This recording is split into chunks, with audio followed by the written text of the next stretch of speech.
और अब वक्त 1 मिनट एक खबर का हो गया है। तो मथुरा में कृष्ण जन्मभूमि को लेकर आज का दिन खास क्यों है, 60 सेकंड में ये पूरी खबर देखिए। मथुरा की अदालत में आज एक सिविल मुकदमे पर सुनवाई होगी। इसमें हिंदू पक्ष के 13.37 एकड़ जमीन पर स्वामित्व मांगा है। याचिका में जमीन को लेकर 1968 के समझौते को गलत बताया गया है और कृष्ण जन्म स्थान से शाही ईदगाह मस्जिद हटाने की मांग की गई है। इस जगह को कृष्ण भक्तों के लिए पवित्र बताया है। जहाँ पे भगवान पैदा हुए थे, जहाँ पे उनका जन्म हुआ था, इसलिए हमने मांग की है कि जहाँ पे आज की सो कॉल्ड मस्जिद है वो मस्जिद नहीं है, वो इंक्रोचमेंट है, हिंदू लैंड पे इंक्रोचमेंट है। वहीं कई मुस्लिम धर्मगुरु दोबारा से इसे मंदिर मस्जिद विवाद खड़ा करने की कोशिश कह रहे हैं।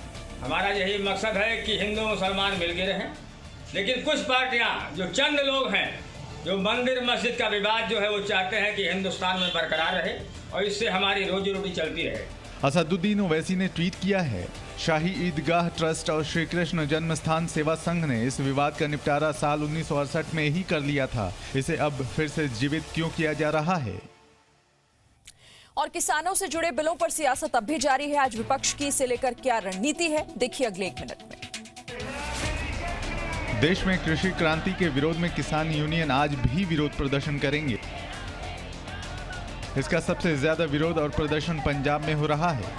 हमें ये किसानों को उनका हक मिलना चाहिए। उनकी जमीनों पर जो नाजायज कब्जे कर रहे हैं वो वापस अपना काला कानून वापस लेके उनको उनकी जमीनें वापस देनी चाहिए। वहीं कांग्रेस ने कहा है कि वो महाराष्ट्र में इसे लागू नहीं होने देगी। इसे लेकर महाराष्ट्र कांग्रेस का प्रतिनिधिमंडल आज राज्यपाल से मुलाकात करेगा। कांग्रेस के मुताबिक शिवसेना उसके साथ है। यूपी के पूर्व मुख्यमंत्री अखिलेश यादव ने अकाली दल के फैसले को लेकर ट्वीट किया है। अखिलेश यादव ने लिखा है कि बीजेपी की शोषणकारी नीतियों से बचाने के लिए एक जिम्मेदार दल की तरह अकाली दल के एनडीए से अलग होने का स्वागत है। आज कर्नाटक के किसान संगठनों ने बंद बुलाया है। हालांकि राज्य सरकार ने कहा है कि लोगों के जीवन पर असर नहीं पड़ने दिया जाएगा। देश भर में जारी किसानों के विरोध प्रदर्शन के बीच कृषि बिल को राष्ट्रपति ने मंजूरी दे दी। 1 मिनट में ये पूरी रिपोर्ट देखिए।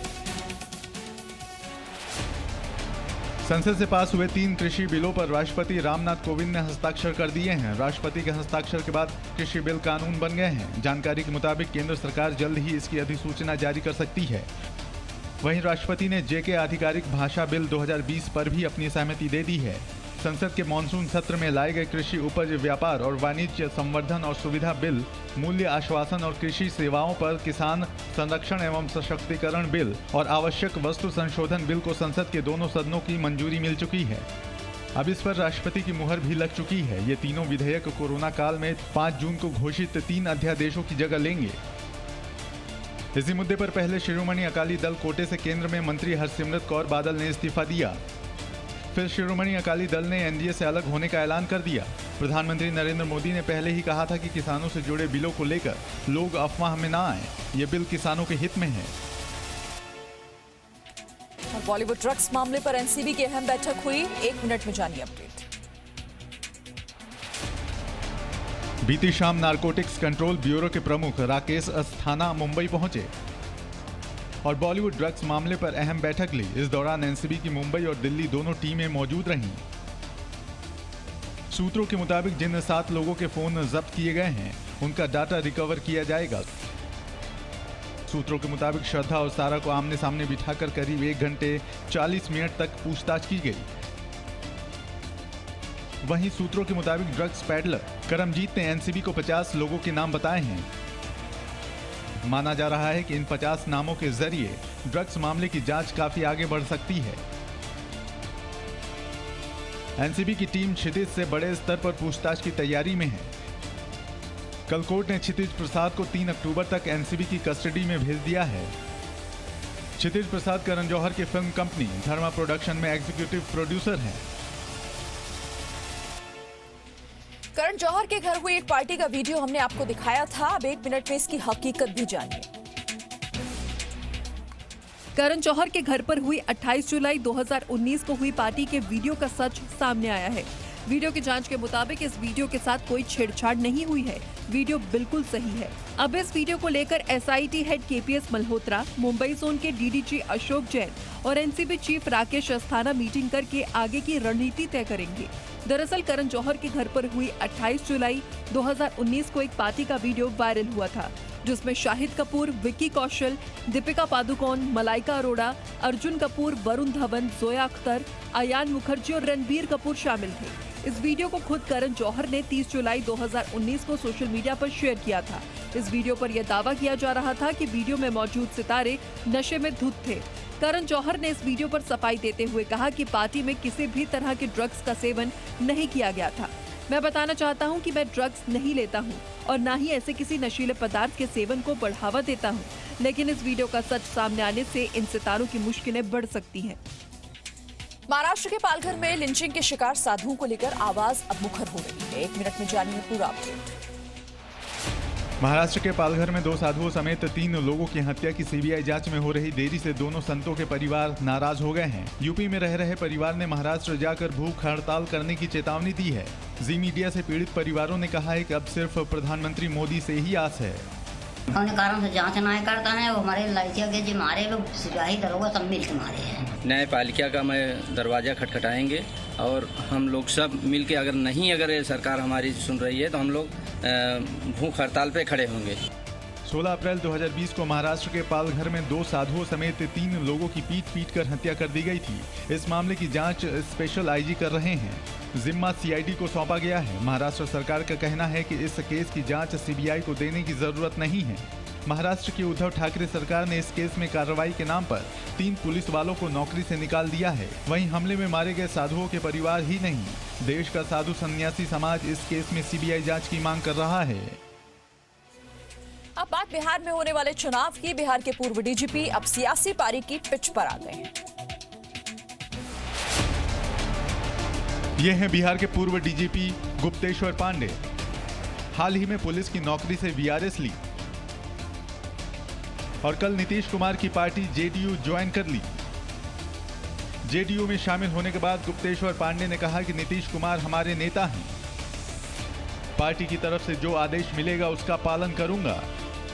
उनकी कृपा है, उनका स्नेह प्यार हमेशा मिलता रहा है। उन्होंने खुद ही आवास पर बुला करके अपने हाथ से मुझे ज्वाइन कराया, ये मेरे लिए खुशी की बात है।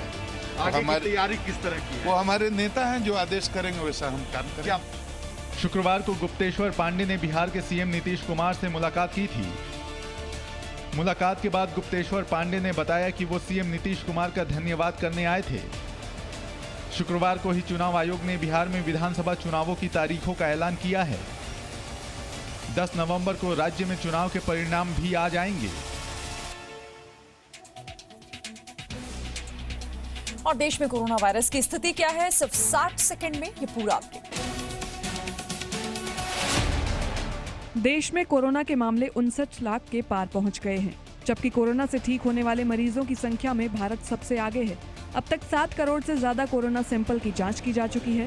स्वास्थ्य मंत्रालय के मुताबिक पिछले 24 घंटे में संक्रमण के 88,600 नए केस आए। 1,124 लोगों की मौत हुई, जबकि पिछले 24 घंटे में 92,043 लोग इलाज से ठीक भी हुए। देश में कोरोना वायरस से अब तक 59,92,533 लोग संक्रमित हुए हैं, जिनमें 49,41,628 लोग इलाज से ठीक हो चुके हैं। देश में इस वक्त 9,56,402 कोरोना संक्रमितों का इलाज जारी है। कोरोना संक्रमण से अब तक 94,503 लोगों की मौत हो चुकी है, जबकि इलाज से ठीक होने वालों की दर 82.46% पहुंच गई है। वहीं दुनिया की बात करें तो करीब 10 लाख लोग कोरोना से अपनी जान गंवा चुके हैं। इसी के साथ कई देशों में लॉकडाउन के खिलाफ प्रदर्शन हो रहे हैं। और दिल्ली में एक बार फिर कोरोना संक्रमण तेज हो गया है, सिर्फ 60 सेकंड में। ये पूरी रिपोर्ट देखिए। दिल्ली में मेट्रो जैसी सुविधाओं को फिर से शुरू किए जाने को लेकर सवाल उठ रहे हैं। यहां लगातार 2 दिन कोरोना वायरस की वजह से 40 से ज्यादा मौतें हुई हैं। दिल्ली में कोरोना वायरस के 3,292 नए मामले दर्ज किए गए हैं। इस दौरान 3,739 मरीज इलाज के बाद ठीक हुए हैं। रविवार को इस महामारी के कारण कुल 42 लोगों की जान गई है। जबकि शनिवार को 46 लोगों की मौत हुई थी, जो बीते 70 दिनों में सर्वाधिक थी। दिल्ली में अभी तक कोरोना के कारण 5,235 लोगों की मौत हो चुकी है। राहत की बात यह है कि दिल्ली में बीते 24 घंटे में कोविड-19 को मात देने वालों की संख्या संक्रमण के नए मामलों के मुकाबले अधिक रही। वहीं कोविड-19 और डेंगू का सामना कर रहे दिल्ली के उप मुख्यमंत्री मनीष सिसोदिया की तबीयत में सुधार हुआ है। इन्हें जल्द ही आईसीयू से सामान्य वार्ड में शिफ्ट किया जा सकता है। सूत्रों के मुताबिक शुक्रवार को उनको प्लाज्मा थेरेपी दी गई थी। वहीं दिल्ली के मुख्यमंत्री अरविंद केजरीवाल ने सभी आरडब्ल्यूए से अपील की है। केजरीवाल ने कहा है कि आरडब्ल्यूए डेंगू के खिलाफ चलाए जा रहे दिल्ली सरकार के अभियान से जुड़े लोगों को डेंगू से बचाव के लिए जागरूक करें। और अब दिल्ली एनसीआर में रहने वालों को सावधान करने वाली खबर। पंजाब, हरियाणा और उत्तर प्रदेश में जलाई जा रही पराली को लेकर दिल्ली हाईकोर्ट में एक याचिका दाखिल की गई है। याचिका में कहा गया है कि संबंधित अधिकारियों को तत्काल निर्देश दिया जाए ताकि 3 राज्यों में पराली जलाने पर तुरंत रोक लगे। इस याचिका में कोरोना संक्रमण का जिक्र किया गया है और कहा गया है कि पराली की वजह से कोरोना संक्रमितों की स्थिति और बिगड़ सकती है। इस बीच पंजाब में किसानों ने पराली जलाना शुरू कर दिया है। ऐसे में माना जा रहा है कि दिल्ली और आसपास के इलाकों में जल्द ही प्रदूषण की समस्या खड़ी हो सकती है। हालांकि इस साल कोरोना वायरस के दौरान हुए लॉकडाउन में फैक्ट्रियां बंद रहीं और वाहनों की आवाजाही भी सीमित रही, जिससे दिल्ली में प्रदूषण के स्तर में सुधार हुआ। लेकिन अब प्रदूषण बढ़ने का खतरा फिर बढ़ गया है। वहीं पंजाब के किसान खुद को मजबूर बता रहे हैं। पराली जो है खेत में रहने देते हैं, सरकार उठा के ले जाए। सो इस तरह का कुछ भी ऐसा सरकार का नहीं आया। तो जब किसान जला रहा पराली तो उसका परिवार भी वहाँ है। मुझे नहीं लगता पंजाब के किसी किसान को मिला अभी तक कोई मुआवजा मिला।